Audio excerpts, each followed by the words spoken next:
Yang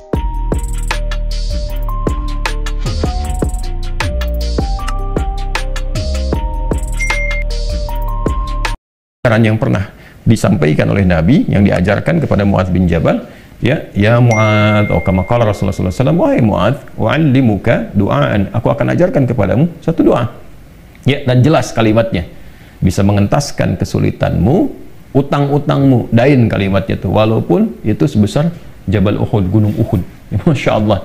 Ya, Muadz, maukah engkau aku ajarkan satu doa yang kalau engkau baca itu, engkau punya utang, terjebak dalam satu kondisi, ya, walaupun sebesar gunung Uhud, Allah akan melapangkannya.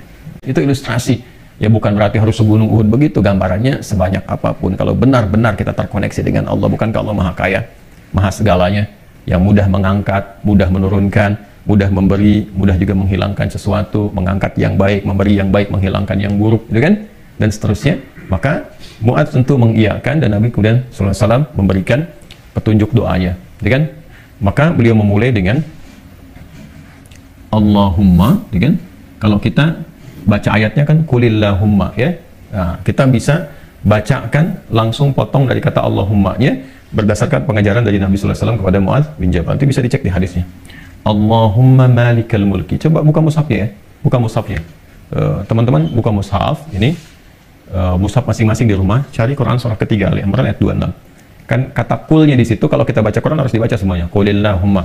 Tapi kul itu kan katakan, ya, perintah Allah kepada Rasulullah. Nah, kita bisa dalam konteks berdoa, kita bisa langsung bacakan dari Allahumma-nya. Allahumma malikal mulki. Saya ulang ya.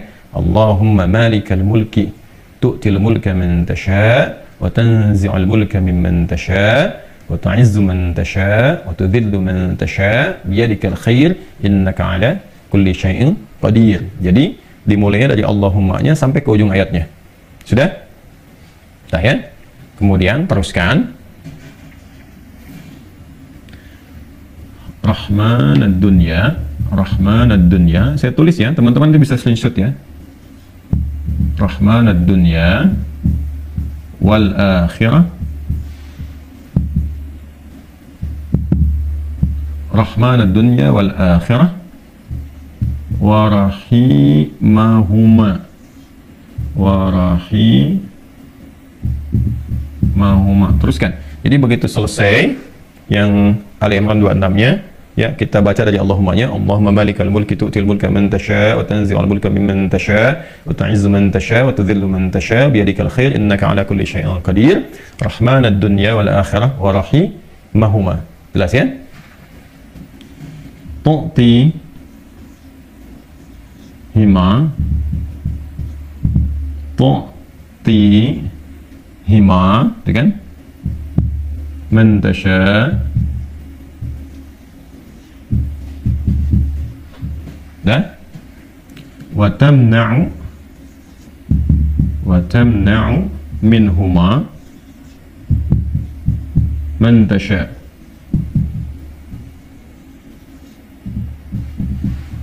Dah? Sudah? Rahman dunya wal akhirah wa rahimahuma, asalnya ya Rahman dunya wal akhirah, karena kita ingin cepat. Biasanya kan orang memohon tuh kalau punya utang pengen cepat dilepaskan kan, maka caranya biasanya dilepaskan huruf ya-nya dan menunjukkan ini fathah untuk menunjukkan ada ya sebelumnya. Asalnya ya Rahman dunya wal akhirah, kita percepat supaya kita minta sesuatu dipercepat. Rahman dunya wal akhirah wa rahimahuma tu'tihima man tasha' wa tamna'u minhuma, ya kan? Man tasha'. Allahumma malikal mulki tu'til mulka man tasha'. Ya Allah yang menggenggam segenap kekuasaan, Engkau memberikan kekuasaan pada siapa yang Engkau kehendaki. Wa tanzi'ul mulka mimman tasha', dan juga mencabut, mengambil kekuasaan dari siapa yang Engkau kehendaki. Wa tu'izzu man tasha', Engkau mengagungkan, mengangkat siapa yang Engkau kehendaki. Wa tudhillu man tasha', dan Engkau bahkan merendahkan di antara makhlukmu yang Engkau kehendaki sesuai dengan hukum-hukummu. Biyadikal khair, segala ketetapan kebaikan dan segala kemuliaan ada dalam ketetapanmu. Innaka 'ala kulli syai'in qadir, hanya Engkau yang paling kuasa untuk menetapkan segala hal. Rahmanad dunya wal akhirah, ya Allah yang maha pengasih, yang sempurna kasihnya dalam urusan dunia dan akhirat. Wa rahimahuma, dan sempurna kasih sayangnya dalam segala urusan dunia dan akhirat. Tu'tihi man tasha', Engkau memberi siapapun, baik di langit ataupun di bumi, kepada siapa yang Engkau kehendaki. Wa tamna'u minhum man tasha', Engkau pun bisa mencegah apapun terjadi bagi siapapun makhlukmu di langit ataupun di bumi. Jadi kita mengambil dua hal nih. Yang baik Allah kasih, dari yang buruk-buruk dicegah, gitu kan? Kemudian ini yang paling indah, aghnini bi rahmatika ya Allah, lapangkan aku. Aghni itu dari kata ghina, aghna yughni, aghni asal katanya dari kata ghina, sesuatu yang lapang dari segi harta, kayakan. Kadang diambil majas untuk mengayakan hati. Di sini maksudnya ke materi. Kayakan aku ya Allah, berikan aku kecukupan yang melapangkan aku, ya kan? Dari urusan-urusanku. Maksudnya ini terkait hutang. Bi rahmatika, dengan rahmatmu. Ya, ini bahasanya indah sekali, ini balaghahnya tinggi banget ya. Ini teman-teman doanya. Ya. Setelah itu akhirnya dengan Al-Fatihah. Fatihah itu pahalanya banyak banget kan. Di antara namanya selain pahala itu juga ada fungsi-fungsi fadilahnya, keutamaannya. Ya, apa di antara fungsi keutamaan fadilah itu disebut juga dengan Al-Kafi, Asy-Syafi, yang mencukupkan segala hal. Ya kan? Yang dengan izin Allah bisa menyembuhkan, karena intisari Quran itu ada di Al-Fatihah. Maka diakhiri dengan Al-Fatihah, kemudian setelah itu tutup dengan sholawat.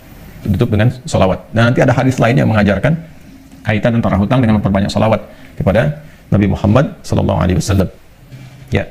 Nah, sholawat ini juga penting teman-teman sekalian, diperbanyak di akhir ya. Jadi setelah baca tadi Quran surat Nuh, Ali Imran, ya istighfar dulu. Jadi kalau kita rumuskan kan ketemu 5 kan? Ya, dari mulai kita istighfar dulu dengan segala ketulusan, dalilnya surat Nuh itu, kemudian di surah Ali Imran kita bacakan, terus praktek doanya kita temukan. Setelah itu Al-Fatihah, setelah itu kemudian salawat kepada Nabi Sallallahu Alaihi Wasallam. Jadi di hadis lain ada seseorang yang diajarkan oleh Nabi Sallallahu Alaihi Wasallam untuk memanfaatkan, nah ini dia, kapan waktu, di pertengahan malamnya, ya, untuk memanfaatkan pertengahan malam itu terkait dengan utang piutang juga. Nah, lalu dia berkata, apa yang harus kami lakukan ya Rasulullah? Yang perbanyak, gitu kan, ibadah kepada Allah. Lalu diajarkanlah salawat. Aku akan mengambil, kata orang itu, sepertiganya, kata Nabi, itu baik. Kemudian kalau bisa tambah, aku akan mengambil 2/3-nya, kata Nabi, kalau itu baik. Lalu kalau bisa tambah, aku akan mengambil keseluruhannya. Ketika orang itu menghidupkan sholawat di akhir-akhir malam itu, ya maka Nabi SAW langsung berkomentar, maka Allah akan mencukupkan, bahkan melebihkan apapun yang kamu rasakan gitu ya, yang kamu hadapi. Nah, itu beberapa ulama menempatkan bab itu dalam pengentasan utang piutang. Jadi kalau kita temukan, ketemulah kemudian di sana 5 bagian, yang kelimanya ditutup dengan keadaan ini kapan, yaitu waktunya tengah malam, dan ditunaikan diawali dengan salat dulu untuk mengoneksikan diri kita kepada Allah Subhanahu wa taala. Jadi kalau Anda bertanya kapan ini dibacakan, ya, saya ulangi, kapan ini dibacakan? Yang paling pokoknya adalah di pertengahan malam, di sepertiga malam. Jadi bangun malam hari supaya ada getaran kejiwaan yang lebih cepat mengamalkan Quran. Surah Al-Muzammil itu surah 73 ya, di ayat yang ke-6. Inna nasyi'atal laili hiya asyaddu wat'an wa aqwamu qila. Bangun malam itu bacaannya menyentuh kepada jiwa, lebih mudah mendapatkan kekhusyuan. Jadi sepertiga malam bangun, istighfar, gitu kan? Ya, setelah sholat itu, sholat kita supaya bangun konektivitas dulu. Sholat itu kan kalau sudah bagus, khusyuk, konektivitasnya tinggi. Setelah itu baru diistighfari, istighfar menjelang sahar. Ya, wabil asharihum yastaghfirun, menjelang sahar mereka banyak istighfar. Nah, kalau sudah beristighfar, itu masya Allah nanti di Quran surah ketiga ayat 17 itu nanti akan diberikan oleh Allah 4 kekuatan yang bersanding dengan orang istighfar. As-sabirina was-sadiqina wal-qanitina wal-munfiqina wal-mustaghfirina bil ashar. Punya kekuatan untuk sabar, punya kekuatan untuk membenarkan ajaran Quran dan mengamalkannya. Kemudian apa lagi? Qanitin, khusyuk ibadah. Orang yang biasa bangun malam istighfar di ujung malam tuh lebih khusyuk ibadahnya. Nanti wal munfiqin, bisa jadi rajin infak, setara itu. 4 itu bisa setara. Jadi orang yang istighfar, pemahaman pertamanya bisa setara amalnya dengan orang yang rajin infak, yang khusyuk ibadah, orang yang membenarkan isi kitab dan mengamalkan, serta orang sabar. Pemahaman berikutnya adalah mendapatkan 4 keutamaan ini. Bisa rajin infak. Bagaimana bisa infak kalau nggak ada yang diinfaki? Ya, makanya itu satu-satunya juga yang menguatkan kembali bahwa ketika bisa istighfar, dipraktekkan di ujung malam, wabil asharihum yastaghfirun. Kapan istighfarnya? Setelah tahajud. Dari mana taunya? Quran surah 51. Dari ayat ke-15 sampai ke-18. Innal muttaqina fi jannati wa 'uyun akhidina ma atahum rabbuhum innahum kanu qabla dzalika muhsinin. Ayat 17-nya, kanu qalila minal laili ma yahja'un. Itu kan mereka itu orang-orang yang sedikit tidurnya, maksudnya menghidupkan malam, rajin tahajud. Setelah itu apa? Wabil asharihum yastaghfirun. Menjelang waktu sahar, sepertiga malam ke waktu sahar, ya, dekat-dekat ke fajar dia banyak istighfar. Nah, saat istighfar itulah dia dapatkan sampai hatinya khusyuk, baru bacakan ini. Ya Allahumma malikal mulki tu'til mulka man tasha' wa tanzi'ul mulka mimman tasha' wa tu'izzu man tasha' wa tudhillu man tasha' bi yadikal khair innaka 'ala kulli syai'in qadir. Rahmanad dunya wal akhirah. Teruskan ke sana. Wa rahimahuma tu'tihuma man tasha' wa tamna'u minhum man tasha'. Kemudian teruskan langsung ke bawah. Aghnini bi rahmatika an rahmati man siwa. Minta kepada Allah. Ya, setelah itu boleh sertakan kemudian bahasa-bahasa kita minta. Terus baca Al-Fatihah, tutup dengan salawat kepada Rasulullah sallallahu alaihi wasallam. Ya, itu dibiasakan.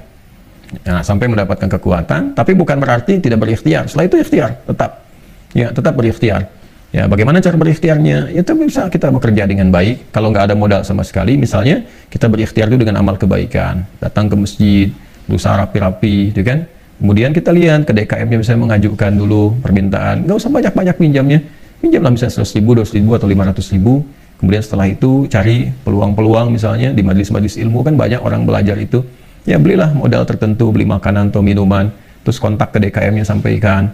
Ya, supaya nanti ada sinergi antara jamaah dengan yang dagang. Bicara dengan baik-baik sehingga nanti diumumkan. Ustadznya juga menyampaikan, berikan kelapangan kepada teman-teman yang sedang misalnya mencari rezeki berjualan, dapat dari situ, tambahkan lagi berdoa. Bisa jadi tiba-tiba Allah berkehendak menggerakkan orang-orang tertentu yang baik dan sebagainya. Ya kan?